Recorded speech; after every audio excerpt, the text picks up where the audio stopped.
Greetings, Berea College. My name is Reverend Jonathan R. Whitfield. I am the College Chaplain here at Berea College. It's good to have you here today. Today we have a very special guest in the house. We have Professor Emeritus Reverend Andrew Baskin. He's an alumni of Berea College, and also he taught African American Studies here at Berea College. And so today he spoke at chapel, and the title of his sermon was "Freedom is Not Free." It's a very powerful sermon. So we're gonna just get into his background a little bit today, talk a little bit of history, and just talk about what students can do in the future and what they can look for. Reverend Baskin, good to have you, sir. Glad to be here. Yes, sir. Yes, sir. So today you had a powerful sermon titled "Freedom is Not Free." Thank you. Yes, indeed. And so it's Black History Month. And just, can you give us a little overview of what your sermon was? I know things I took from it is, you have to be appreciative where you come from. Mm-hmm. And nothing you have today came on your own. That's what I took from it. And somebody paid that price for you to have just everything you have. Mm-hmm. So could you just give us a little bit more of kind of what your sermon was about today? Well, that's a excellent summary. And what I also tried to do in the sermon is to get Bereans to think about Bereans who had paved the way for the contemporary Berea students.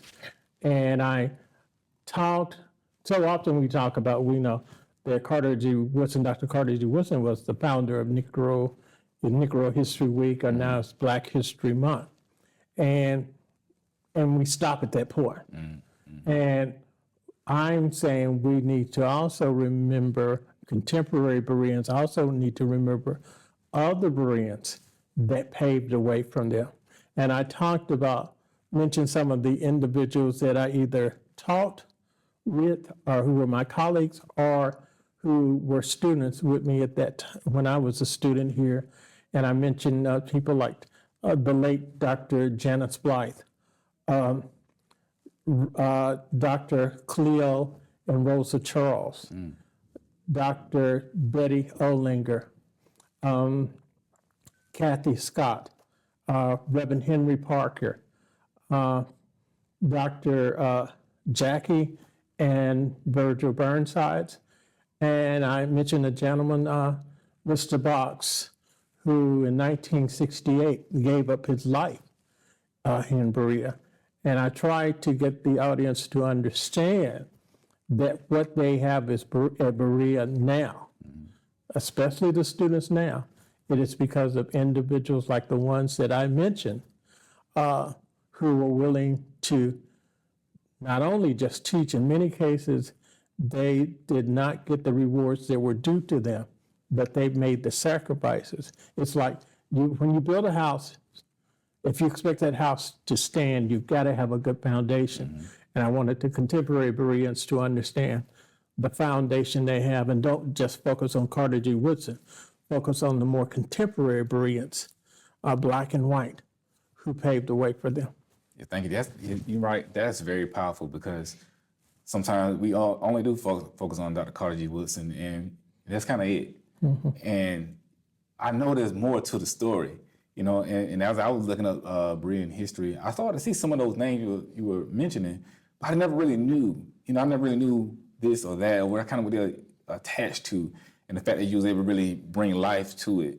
I think the artists took it in a lot. At least the students I was looking around, they was like, wow, these people really came through these same halls, or these same classrooms that I was in, and it brings relevance to it too, because oftentimes as students, they can kind of come in. Everything's there, and you have no idea how this got here and why it's so easy now. It may seem hard to them, but it's easy now. Somebody paid that way for them, so I was very grateful for that. Yeah. And you mentioned one gentleman, and I forgot his name. He was the first Black chaplain here. Yeah, Father Henry Parker. Father Henry Parker was an Episcopalian. Mm-hmm. He arrived at Berea during my junior year, which would have been the 1971-72 academic year. Not only did Father Parker arrive that year, but I also mentioned Kathy Scott. She was the first Berea College alum a Black alum to return and teach, and she came that fall of 1971 to teach Spanish. And also we had Dr. Joe Taylor, who came the fall of 1971, and he taught history. And unfortunately, he only stayed 1 year because his wife remained at Bethune-Cookman College. Because, you know, HBC. Yeah, okay. Yes, indeed. So he went back to Bethune-Cookman to be with his wife, which we definitely understand. But yeah, Father Parker, Kathy Scott, and Dr. Joe Taylor, all three of them came in the fall of 1971. That's beautiful. You know, and that's really, it's great for me to hear because I've been here since, at the time of this recording, I've been here since July, and I come from the HBCU. And I was a little weary at first because I was like, I don't know, this is a predominantly white institution. And I don't know they have any type of Black history. I'm coming here. But as I got here and became here and started to learn, I started to see all these different things, all these different people like yourself.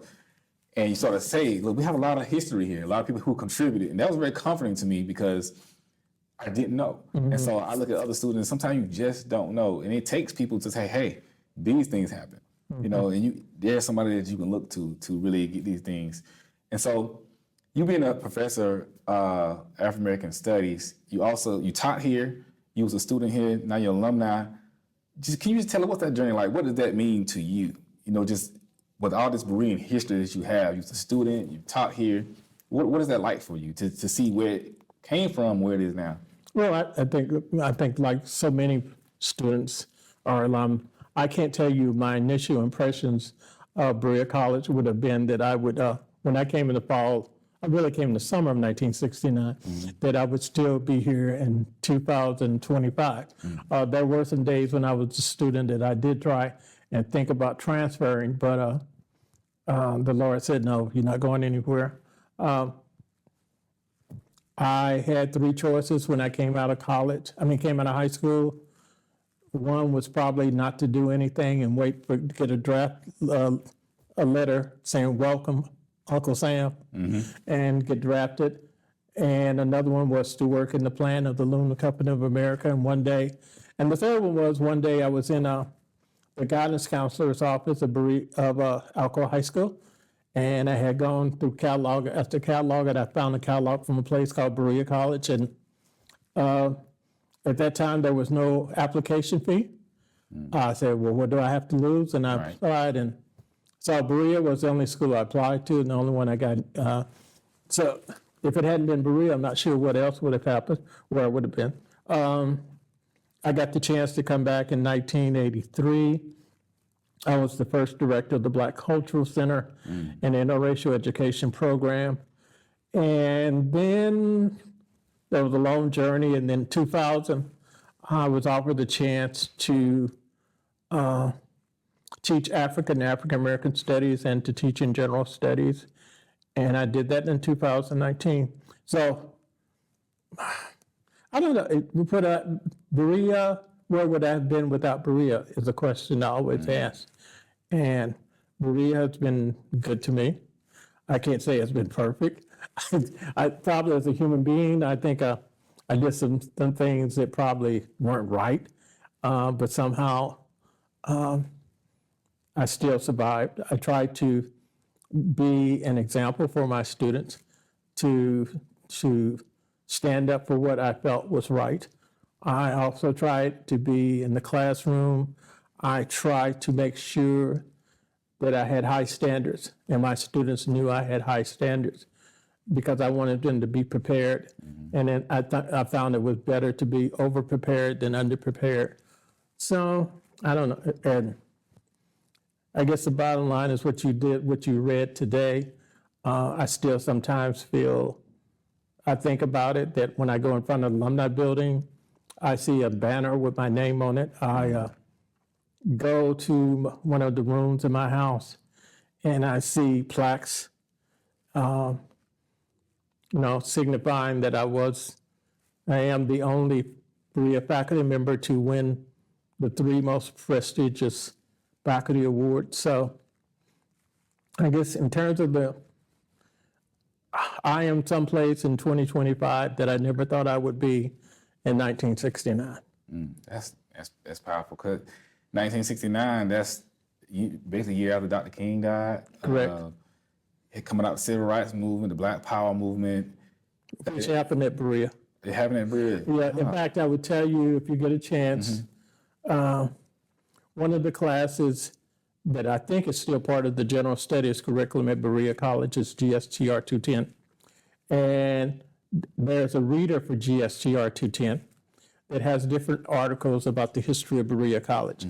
And one of them is an article I wrote, Berea College and the interracial education commitment, the first 150 years.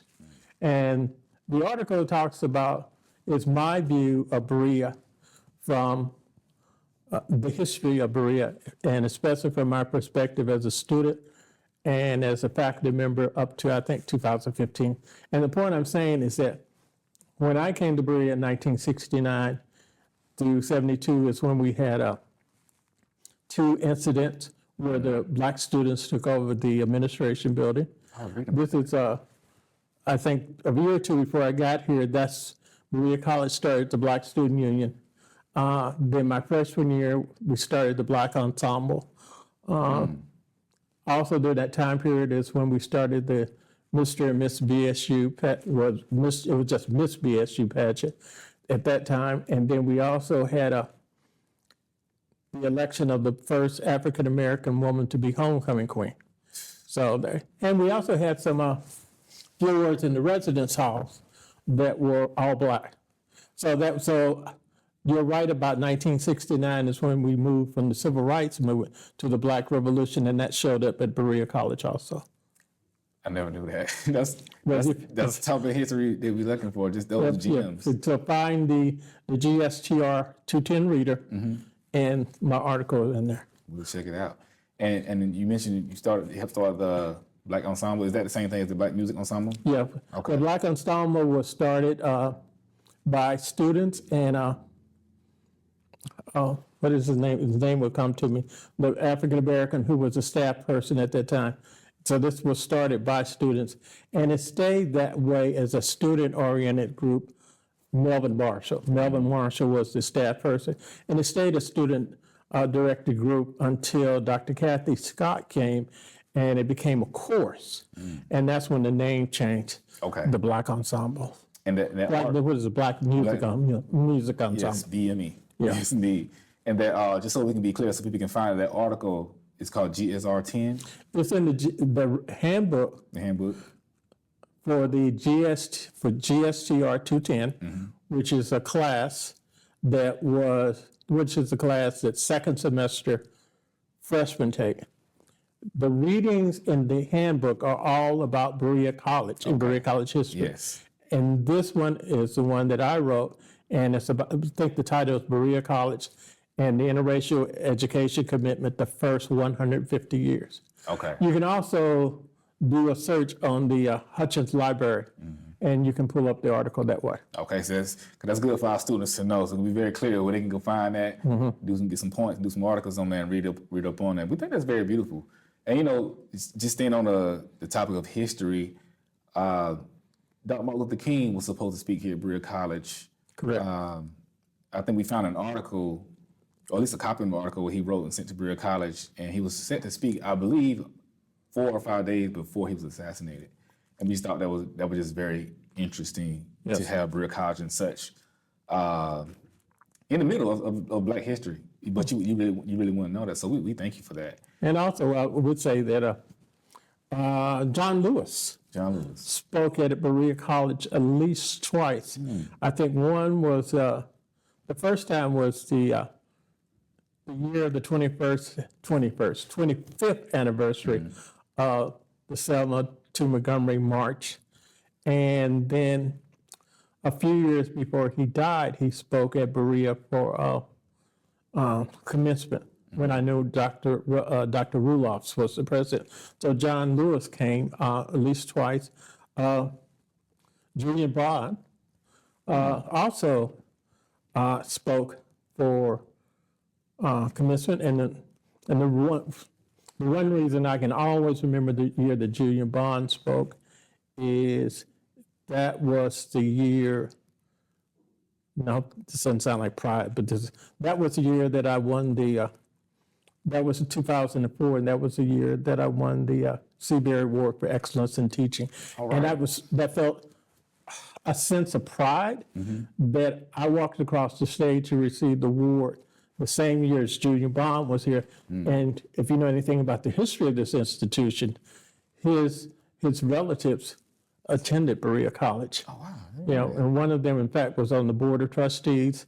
And the story is, I think it's his grandfather, that the way he got admitted to Berea College, they lived in Williamsburg, and he didn't have enough money, but he brought a cow. He brought a cow, and the cow was used for his admission into Berea College. Wow. The barter system. Yeah, there it is. Okay. You're doing what you got to do. I like that story because that shows you how back then people were very serious about their education. Yes. By no means, by any means necessary. Yes. And today in your sermon, you talked about how sometimes students can take it for granted. Yes. You know, any little bump in the road, they just turn away. And this brother brought a whole cow to get into school. And that's how bad he wanted to be educated. Yeah, so I think his name was James Bond. James Bond. And he eventually graduated from Berea, and he also was on the board of trustees of Berea. Yes. And I think Junior Bond was his grandson. I may be wrong about that, but I know there's a relationship there. Okay. And as we wrap up, like I said, once again, a great thing that myself and a lot of students took from your sermon today was just really appreciate what you have, take advantage of what you have, honor the history, the legacy, and understand that people paved the way for you, and the price was paid for you. And so I think that was very beautiful.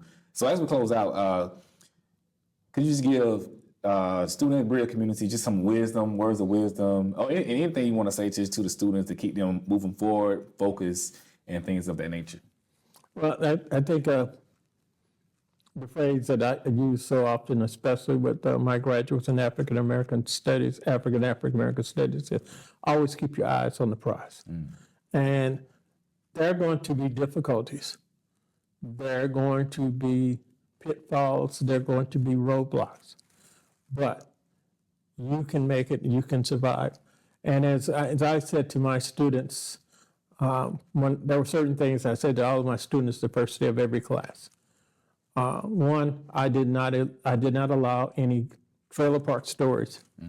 I did not allow any ghetto stories. And I know some people may be offended by what I said, but that's okay. My point was, everybody has a story. Everybody's in that story, everybody's had some difficulties. I wasn't going to allow my students to focus upon their difficulties. My objective was to get them to focus upon their future and to help them get prepared for that future. That means they have to know how to write. They have to know how to speak. They have to know how to listen. They have to know how to use their critical thinking skills. And my final point that I said to students is, don't get so focused on grades that you miss the learning. Because when you go to a doctor, do you ever ask the doctor what his GPA was in high school and college? Not at all. You just know that doctor has a certificate on the wall, which means that he passed his standardized test. Did he pass it making 100, or did he pass it making it 70? You don't know. I don't know. So do the best you can, and know that sometimes that you're going to succeed, sometimes you're going to fail. But even when you get knocked down, you can get back up. And don't do the best when I say do the best you can, if that grade is not an A, that's okay. Because last time I checked, C's get degrees. That's right. Yes, indeed. There it is. Well, guys, you heard him. I hope you guys take that as inspiration, for your life, for your grades, for your schooling. And we just want to thank not Dr. Baskin, Reverend Andrew Baskin for being with us today. He's a great alumni. And sir, we appreciate it. All right, take care. Yes, sir. All right.